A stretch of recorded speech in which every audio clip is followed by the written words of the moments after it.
ಇವೆಲ್ಲ ರೈತಾಪಿ ವರ್ಗಗಳ ಕಷ್ಟ ಸುಖಗಳು, ಹಸಿವು ಇರೋದರಲ್ಲೇ ಒಂದು ರೀತಿಯಲ್ಲಿ ಸುಖವಾದ ಜೀವನ, ಅದರಲ್ಲೇ ಒಂದು ಕಷ್ಟ ನೋವು ಇವೆಲ್ಲವೂ ದರ್ಶನ. ಆಮೇಲೆ ಬೆಂಗಳೂರಿಗೆ ಬಂದು ಓದಿದ್ದರಿಂದಾಗಿ ನಾನು ಅಲ್ಲಿ ಡಿಗ್ರಿ ಕಾಲೇಜಲ್ಲಿ ಗೌರ್ಮೆಂಟ್ ಆರ್ಟ್ಸ್ ಕಾಲೇಜಲ್ಲಿ ಓದಿದೆ. ಅಲ್ಲಿನ ಮೇಷ್ಟ್ರುಗಳು. ನಾನು PUC ಮಾಡುವಾಗ ಸೈನ್ಸ್ ಕಾಲೇಜಲ್ಲಿ ಓದಿದೆ, ಓಲ್ಡ್ ಫೋರ್ಟ್ ಕಾಲೇಜಲ್ಲಿ ಓದಿದೆ. ಅಲ್ಲಿನ ನನ್ನ ಮೇಷ್ಟ್ರುಗಳು, ನನ್ನ ಗೆಳೆಯರು. ಆಮೇಲೆ MAಗೆ ಯೂನಿವರ್ಸಿಟಿಗೆ ಹೋದೆ.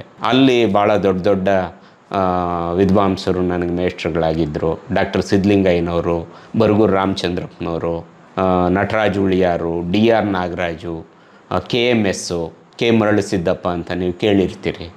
ಅಂಥವರೆಲ್ಲ ನನಗೆ ಮೇಷ್ಟ್ರುಗಳಾಗಿದ್ದರು. B ಗಂಗಾಧರ್ ಅಂತ. ಅವರೆಲ್ಲರ ಒಂದು ಇದರಿಂದ ಆ್ಯಕ್ಚುಲಿ ನನಗಿಲ್ಲಿ ಪ್ರವೇಶ ಸಿಕ್ಕಿದ್ದು ಕೀರಂ ನಾಗರಾಜ್ ಅವರು, ನೀನು MA ಮುಗಿಸಿದ ಮೇಲೆ ನೀನಾಸಮ್ಗೆ ಹೋಗು ಅಂತ.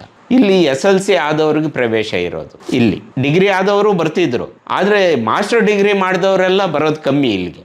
ನನಗೆ ಅವರು ಏನೋ ಹೇಳಿದ್ರಲ್ಲ, ನನಗೆ ಏನೂ ಗೊತ್ತಿರಲಿಲ್ಲ. ನಾನು ಸುಮ್ಮನೆ ಕಣ್ಣು ಮುಚ್ಕೊಂಡು ಬಂದಿದ್ದೆ ಅಷ್ಟೆ. ಇಲ್ಲಿಗೆ ಬಂದೆ. ಸುಬ್ಬಣ್ಣವರು ಇದ್ದರು. ಸುಬ್ಬಣ್ಣವ್ರಿಗೆ ಒಂದು ಪತ್ರ ಎಲ್ಲ ಕೊಟ್ಟಿದ್ದರು ಕೀರಮ್ ಅವರು. ಕೊಟ್ಟೆ. ಒಳ್ಳೆಯದಪ್ಪ ಅಂಥೇಳಿ ಇದು ನನ್ನನ್ನು ಇಲ್ಲಿ ಸೇರಿಸ್ಕೊಂಡ್ರು. ಜಂಬೆ ಅವರು ಪ್ರಿನ್ಸಿಪಾಲ್ರಾಗಿದ್ದರು. ಸೇರಿಸ್ಕೊಂಡ್ರು. ನಮ್ಮ ಮೇಷ್ಟ್ರುಗಳು KG ಮಹಾಬಲೇಶ್ವರರು, ಐತಾಳ್ರು, ಅಕ್ಷರ ಅವರು, ಇವರೆಲ್ಲರೂ ಹೇಳಿಕೊಟ್ರು. BV ಕಾರಂತರು ಬಂದರು, ಕನ್ನೈಲಾಲ್ ಬಂದರು. ಎಲ್ಲರ ಕೈಯಲ್ಲಿ ಒಂದೊಂದು ಉಳಿಪೆಟ್ಟು ಬಿದ್ದು ಕೊನೆಗೆ ನಾನು ಇಲ್ಲಿ ತಿರುಗಾಟ ಮಾಡಿದೆ. ಆಮೇಲೆ ಸುಬ್ಬಣ್ಣ ಅವರು ಇದ್ದಾಗಲೇ ನನ್ನನ್ನು ಇಲ್ಲಿ ಅಧ್ಯಾಪಕನಾಗಿ ಅಪಾಯಿಂಟ್ ಮಾಡಿದರು.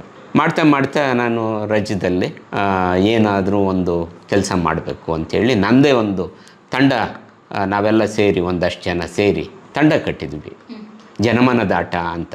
ಅದನ್ನು ಸತ್ಯಶೋಧನ ರಂಗ ಸಮುದಾಯ ಅಂತ ರಿಜಿಸ್ಟ್ರ್ ಮಾಡಿದ್ವಿ. ಅದರ ಮೂಲಕ ತುಂಬ ಬೇರೆ ಬೇರೆ ನಾಟಕಗಳನ್ನು ಮಾಡಿದ್ವಿ. ನೂರಾರು ಪ್ರದರ್ಶನಗಳು ಮಾಡಿದ್ವಿ. ನನಗೆ ರಜೆ ಇದ್ದಾಗ ನಾನು ಮಾಡಿದ್ದು. ಅದನ್ನೆಲ್ಲ ನೋಡಿದ ನಮ್ಮ ಕರ್ನಾಟಕ ಸರ್ಕಾರ 2017ರಲ್ಲಿ ನನ್ನನ್ನು ಶಿವಮೊಗ್ಗ ರಂಗಾಯಣಕ್ಕೆ ಡೈರೆಕ್ಟರಾಗಿ ನೇಮಕ ಮಾಡಿತು. ಅಲ್ಲೂ ತುಂಬ ಚೆನ್ನಾಗಿ ಕೆಲಸ ಮಾಡಿದೆ.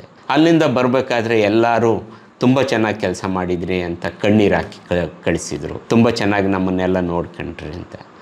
ಆಮೇಲೆ ಇಲ್ಲಿ ಬಂದೆ. ಅಕ್ಷರ ಅವರು ಎಲ್ಲ ನೀನಾಸಮ್ನವರು ಸೇರಿ ನೀವು ಪ್ರಿನ್ಸಿಪಾಲ್ರಾಗಬೇಕು ಅಂತಂದರು. ನಾನು ಈ ಜವಾಬ್ದಾರಿ ತಗೊಂಡು ನಿಮ್ಮ ಮುಂದೆ ಕೂತಿದ್ದೀನಿ. Super sir, super.